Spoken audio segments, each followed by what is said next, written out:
Vendredi 8 septembre 2023, bienvenue dans ce journal. Mesdames, Messieurs, bonsoir. Voici les titres. Face à l'urgence climatique, plusieurs actions ont été mises en place pour éviter les conséquences du changement climatique. Une nouvelle vient s'y ajouter. Il s'agit de protéger des grands animaux frugivores qui disposent de grosses graines provenant d'espèces d'arbres à forte capacité de stockage de carbone. Vous le verrez dans un instant. En Côte d'Ivoire, plus de 22 000 hectares de forêts seront réhabilités dans le cadre des objectifs de transition bas carbone et d'aménagement forestier. Cette action permettra la restauration des forêts dans le pays. Et puis les cyanobactéries, qui sont des organismes microscopiques développés dans les eaux douces et stagnantes, menacent les eaux d'Île-de-France. Cette situation a amené les autorités à interdire la consommation d'eau dans la région jusqu'à nouvel ordre.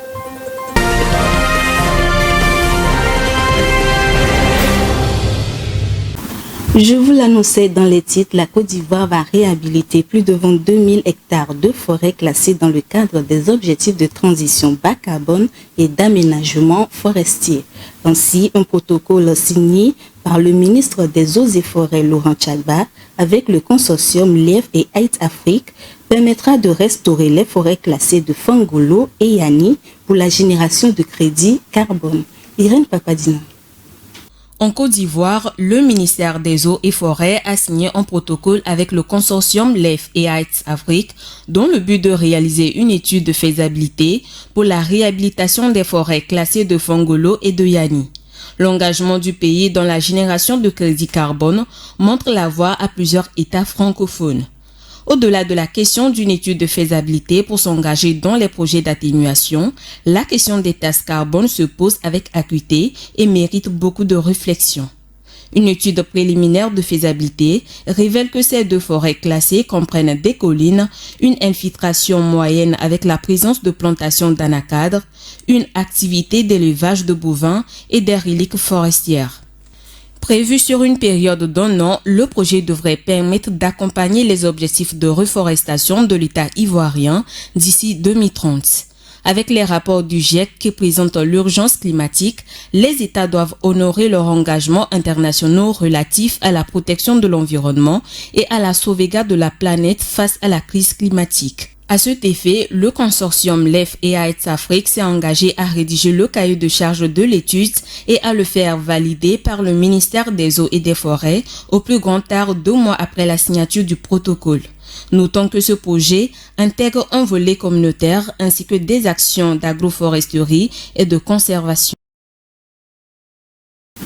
En Ouganda, l'agence danoise de développement international DANIDA engage 1,5 million de dollars pour renforcer la résilience des agriculteurs ougandais vu la mauvaise récolte enregistrée à cause de la sécheresse. La subvention est destinée à la formation des agriculteurs sur l'utilisation des systèmes d'irrigation modernes. Regardez.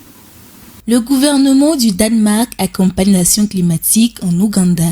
Copenhague a récemment débloqué 1,5 million de dollars au profit du projet Renforcer l'irrigation pour améliorer l'adaptation au climat et soutenir les systèmes de production des petits exploitants en Ouganda. Le financement est accordé dans le programme de partenariat commercial vert de l'agence danoise de développement international DANIDA. Les systèmes d'irrigation modernes sont nettement plus économes en eau, mais également moins énergivores. Par ailleurs, ils contribuent à la réduction d'intrants tout en sécurisant la production agricole tout au long de l'année. Outre les céréales, le projet se concentrera sur l'irrigation des cultures à haute valeur ajoutée. Cette stratégie vise à assurer une plus grande rentabilité aux agriculteurs compte tenu de la disponibilité de marché. Quelques 12 000 petits et moyens exploitants agricoles bénéficieront du projet d'irrigation. Ils devront être membres d'organisations d'agriculteurs reconnues qui faciliteront le processus de demande d'accès à la technologie. Parlons toujours d'aide au continent africain pour faire face au changement climatique. Les Émirats arabes unis ont promis 4,5 milliards de dollars d'investissement pour les énergies propres en Afrique ce 5 septembre lors du sommet sur les climats au Kenya. L'objectif de ce financement est de promouvoir le potentiel du continent africain en tant que puissance verte. Irène Papadina. Les Émirats arabes unis ont annoncé un investissement à hauteur de 4,5 milliards de dollars dans les énergies propres en Afrique lors du sommet sur le climat au Kenya. Un investissement qui vise notamment à lutter contre le réchauffement climatique.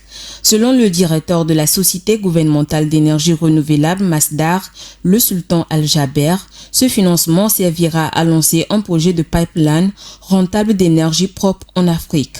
Il présidera également les négociations de la prochaine COP28 prévue pour novembre prochain à Dubaï. Cet investissement vise à développer 15 gigawatts d'énergie propre d'ici 2030 et à catalyser au moins 12,5 milliards de dollars supplémentaires provenant des sources multilatérales, publiques et privées. Selon l'Agence internationale des énergies renouvelables, en 2022, la capacité de production d'énergie renouvelable du continent était de 56 gigawatts. Cette annonce est intervenue lors du premier sommet africain sur le climat qui se tient actuellement à Nairobi.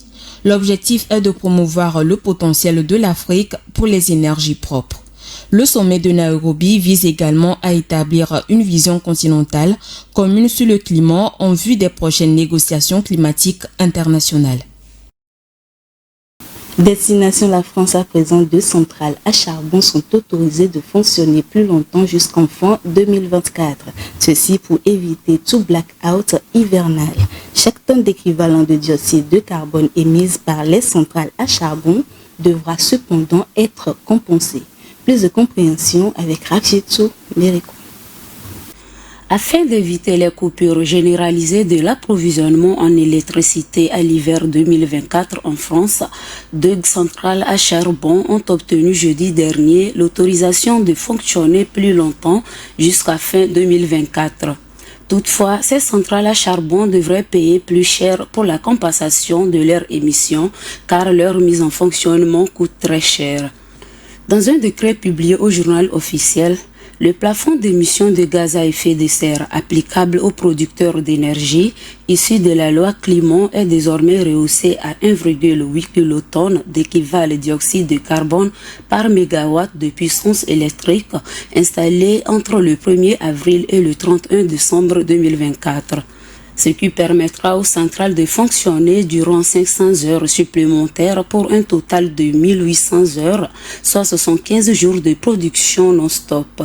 Ce plafond donne une possibilité très large d'utilisation en cas de grosses vagues de froid, a expliqué Julien T2, directeur général du courtier Opéra Énergie. Mais les centrales à charbon sont de toute façon contrôlées par la logique économique, a-t-il ajouté. Désormais, chaque tonne d'équivalent COD émis coûtera 50 € au lieu de 40 € selon les décrets. Les 2 centrales à charbon sont toujours en activité en cas de pic de demande électrique à Cordemais et à Saint-Avold. L'hiver prochain, nous anticipons à un niveau de tension moindre par rapport à l'année dernière. Mais par précaution, nous prenons toutes les mesures qui assureront la production électrique, a expliqué le ministère de la Transition énergétique. Restons en France où la canicule a fait son grand retour. Ainsi, 14 départements de la France sont placés en vigilance orange ce vendredi afin de mieux affronter la situation. Le service français de météorologie invite une fois encore la population à prendre des dispositions pour éviter les désagréments. Viva Samana. Les fortes températures sont de retour en France. Météo France alerte sur un épisode remarquable et inédit pour ce mois de septembre.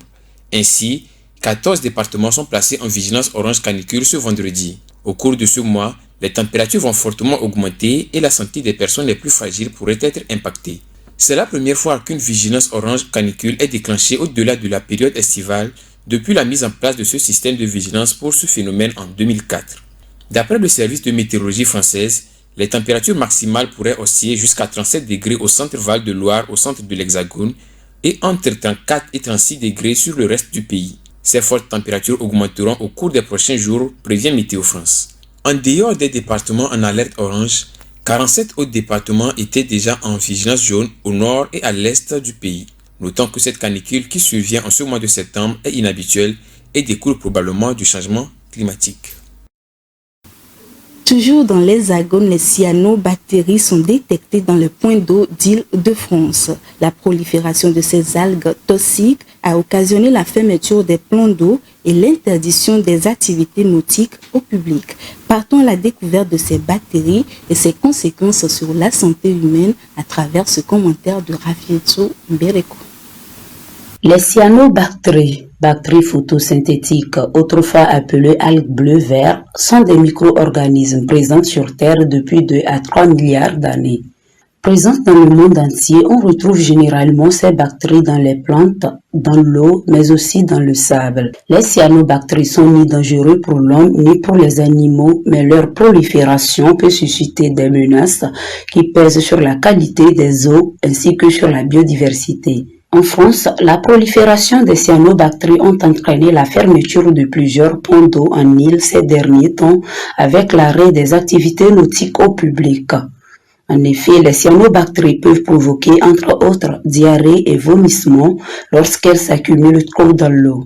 Cette prolifération est conséquence de l'agriculture intensive, des rejets domestiques et du réchauffement climatique. Selon l'Agence régionale de santé, il est impossible également de se baigner dans les étangs de Hollande, sur la commune des Brévières où la concentration de microcystine, des toxines produites par ces jolies algues bleues est montée à 0,45 microgrammes par litre contre 0,30 microgrammes par litre pour le seuil réglementaire. Outre ces fermetures, une surveillance est renforcée dans d'autres bases comme celle du Val de Seine, de la Grande Paroisse, le bassin plein sud du parc de Choisy et l'étange de l'île de loisirs de Cergy-Pontoise.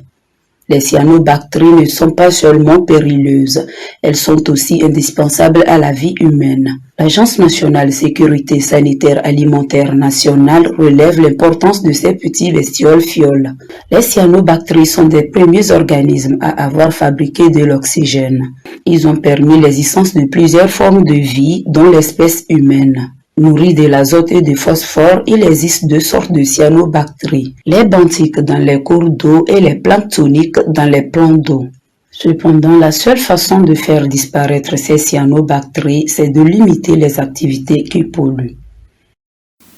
Le nord-ouest d'Athènes, la capitale grecque, est sous l'eau depuis le début de la semaine. Avec un bilan humain un peu léger, il est tombé en 24 heures l'équivalent d'une année de pluie.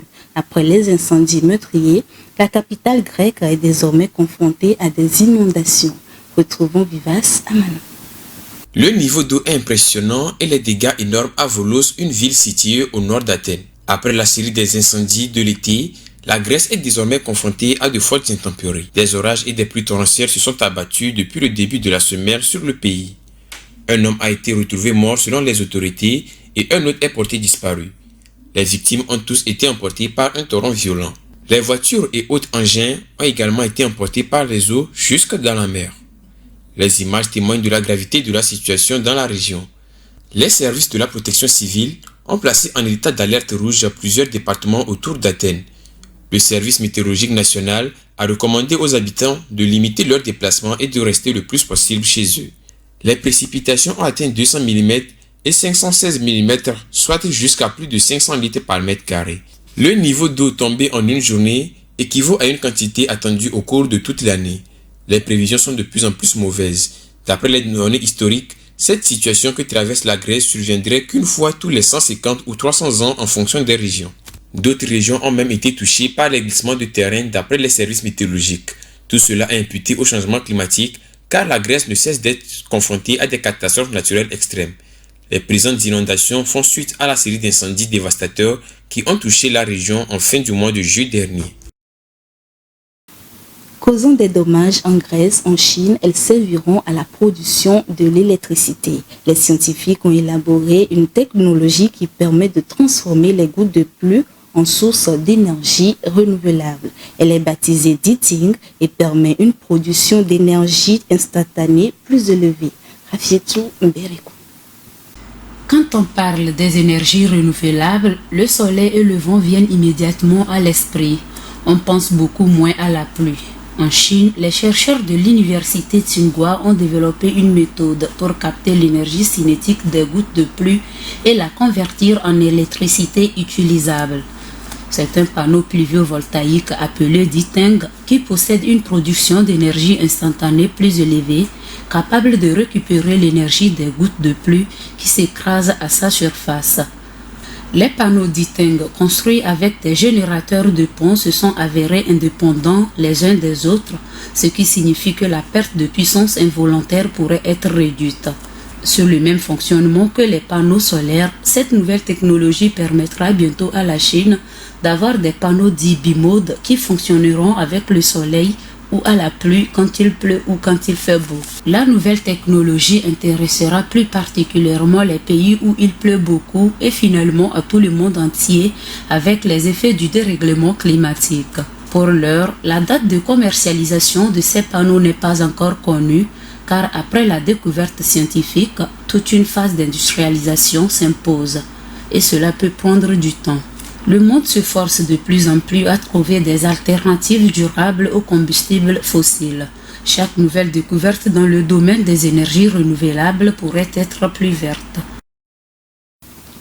Les éléphants de forêt, les gorilles et d'autres grands animaux frugivores jouent un rôle clé dans la séquestration du dioxyde de carbone. Ces animaux, au centre de tous les trafics, contribuent à la dispersion des graines de grands arbres qui stockent mieux le dioxyde de carbone dans les forêts tropicales. Une étude publiée récemment dans la revue PLOS Biology prévient contre le braconnage des espèces clés dans la restauration des forêts tropicales. Suivant. Face à l'urgence climatique, les décideurs, les partenaires financiers, les organisations de la société civile multiplient des assises et des initiatives dans l'optique d'atténuer le réchauffement de la planète. La réduction des émissions de gaz à effet de serre et l'amélioration de la capture et la séquestration du dioxyde de carbone font partie des solutions à la crise climatique. Et dans cette optique, les grands animaux frugivores jouent un rôle clé qu'il convient de prendre en compte lors des prochaines rencontres internationales sur le climat.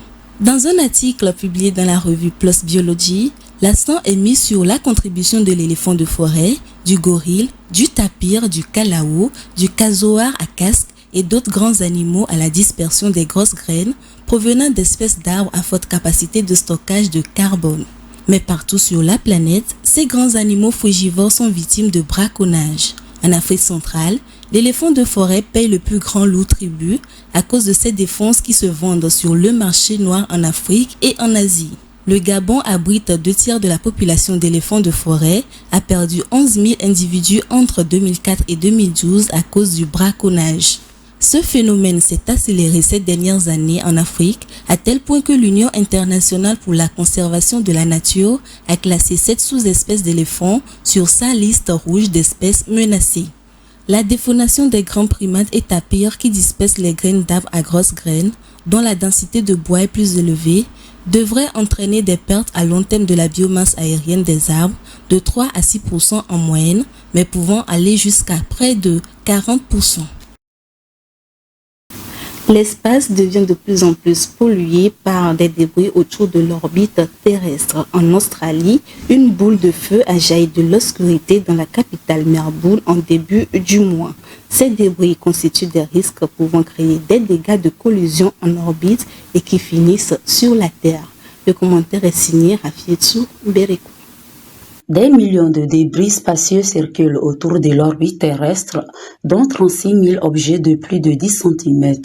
Conséquence, ces débris présentent des risques majeurs. D'abord, ils peuvent créer des gros dégâts lors des collisions en orbite et ensuite, ils finissent par retomber aléatoirement sur Terre. À Melbourne, la capitale de l'État de Victoria au sud-est de l'Australie, une étrange boule de feu a jailli de l'obscurité aux alentours de minuit.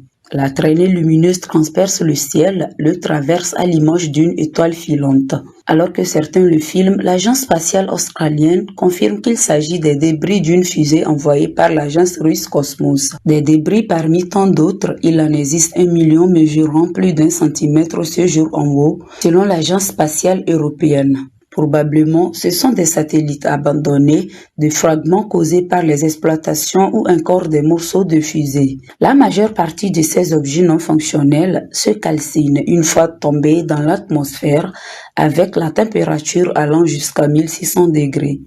Selon Christophe Bonal, expert dans les débris spatiaux au Centre national d'études spatiales, environ 20% de la masse des objets survivent à la rentrée, générant les risques de tuer quelqu'un. Il réaffirme qu'un très gros objet rentre environ tous les 3 jours dans notre atmosphère. D'après une estimation du cabinet Euroconsult, 7000 satellites sont actuellement en orbite avec la promesse de lancer 24 500 de plus au cours de la prochaine décennie. Ces chiffres révèlent la question des risques de collision. Il est alors nécessaire d'avoir des actions au niveau international pour éviter la pollution. Pour ce faire, 5 règles internationales sont à respecter, parmi lesquelles l'interdiction de faire des essais anti-satellites ou l'obligation de changer de trajectoire d'un satellite lorsqu'une menace se présente. La start-up ClearSpace, en contrat avec l'Agence spatiale européenne, a développé une pince servant de retirer un débris. C'est une première mission de nettoyage de l'espace qui sera lancée en 2026 à venir. L'espace a besoin d'un bon coup de balai. Ainsi s'achève cette édition. Merci de l'avoir suivi. Merci de votre fidélité sur Green TV International. À bientôt.